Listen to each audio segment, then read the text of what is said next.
She said, hola, como esta? She said, konnichiwa. She said, pardon my French. I said, bonjour, madame. And she said, ça passe. And I said, naboule. No matter. Hello, j'espère que vous allez bien. Alors, je vous retrouve aujourd'hui pour vous parler d'une nouveauté qui fait le buzz en ce moment sur les réseaux sociaux. Il s'agit de la Silisponge, donc c'est l'éponge en silicone pour se maquiller. Elle a été inventée en tout cas par Molly Cosmetics. J'ai commandé sur son site. Le problème de Molly Cosmetics, c'est qu'il est tout le temps en rupture de stock. Et moi, je l'ai commandé le 9 décembre. Ça a été livré le 14 janvier et c'est arrivé chez moi. Via Chip plutôt parce que les frais de livraison c'était super cher.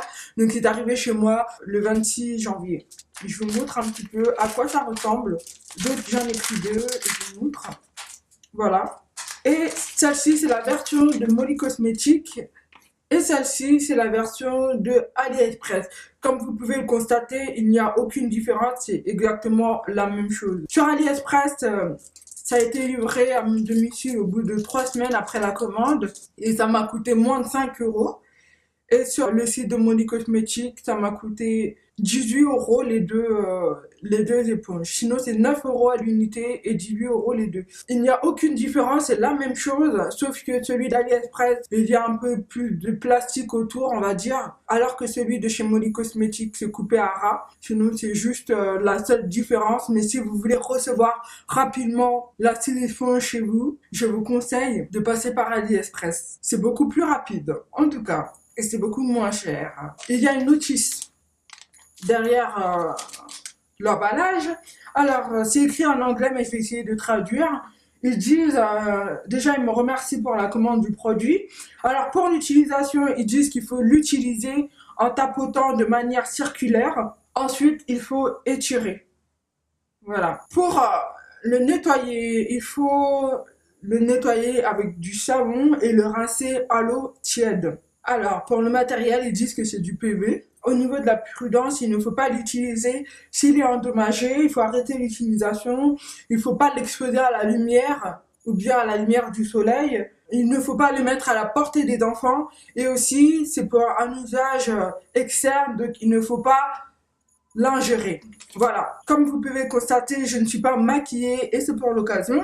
Je vais me faire un make-up entier. Je vais utiliser mon correcteur, mon fond de teint, c'est-à-dire des liquides, et je vais aussi l'utiliser pour le blush et l'highlighter si j'arrive, pour voir si je peux utiliser des poudres en fait. Je vais appliquer mon correcteur rouge sur toutes mes taches sombres.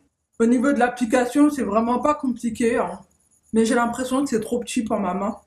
Ce qui est bien, c'est que ça prend pas de la matière, donc il n'y a pas de gaspillage. Je vais quand même essayer d'estomper parce que j'ai mis trop de correcteur. Je vais appliquer mon fond de teint. Donc j'ai mis une petite quantité sur ma main.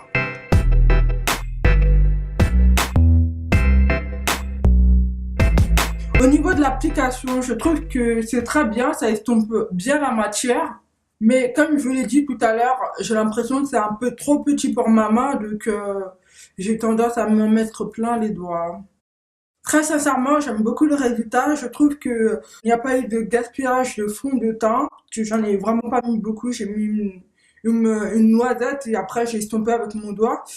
Et ensuite, ça a bien réparti la matière. Ça me fait une fine couche de fond de teint. Ça fait naturel et ça fait pas trop paquet, on va dire. Alors là, je vais mettre un anti-cerne parce que j'ai quand même les cernes assez sombres. Donc, je vais mettre l'anti-cerne. Donc cette fois-ci, je vais en mettre un petit peu pour ne pas gaspiller, on va dire. Du coup, comme la silisponge est arrondie, je peux appliquer l'anti-cerne juste en dessous de mon œil sans l'irriter. Et je trouve que ça, c'est super. Alors moi j'aime beaucoup, je vais passer maintenant au blush. Donc je vais utiliser le Fever de chez MAC pour l'application du blush. Alors j'applique délicatement le blush pour éviter d'avoir trop de poudre sur la pommette. C'est pour ça que j'y vais tout doucement. Du coup, là j'ai retourné la silisponge pour ne pas étaler trop de matière. Et ensuite j'estompe jusqu'à ce que j'ai l'effet désiré. vais maintenant passer à l'application de l'highlighter. Celui-ci, c'est le Game Fest de chez Colourpop. Comme avec le blush, j'y vais mollo parce que j'ai peur de mettre trop de matière. On dirait que j'en ai pas mis, mais hors caméra, ça donne un effet highlight super naturel et joli. Donc moi, ça me convient. Voilà, je trouve que ça va, le résultat il est bien. Alors, je reviens tout de suite, je vais mettre un petit eyeliner et je reviens.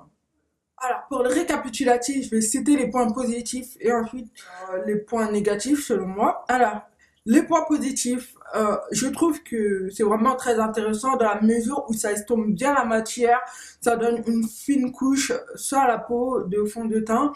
En tout cas, si c'est bien appliqué, ça n'absorbe pas la matière, donc c'est un plus. C'est facile à laver, c'est vraiment très bien.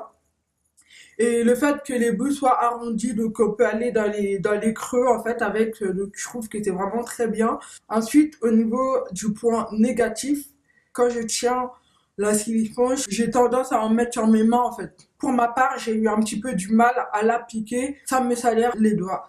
Et donc, je vous mettrai les liens dans la barre d'infos, celui de Molly Cosmétiques et celui d'AliExpress. J'espère vraiment que cette vidéo vous a été utile et qu'elle vous a plu. N'hésitez pas à liker la vidéo, comme ça je sais que vous l'avez appréciée. Si vous avez des questions, n'hésitez pas à me les poser. Et je vous dis à très bientôt. Prenez soin de vous. Bye! I'm a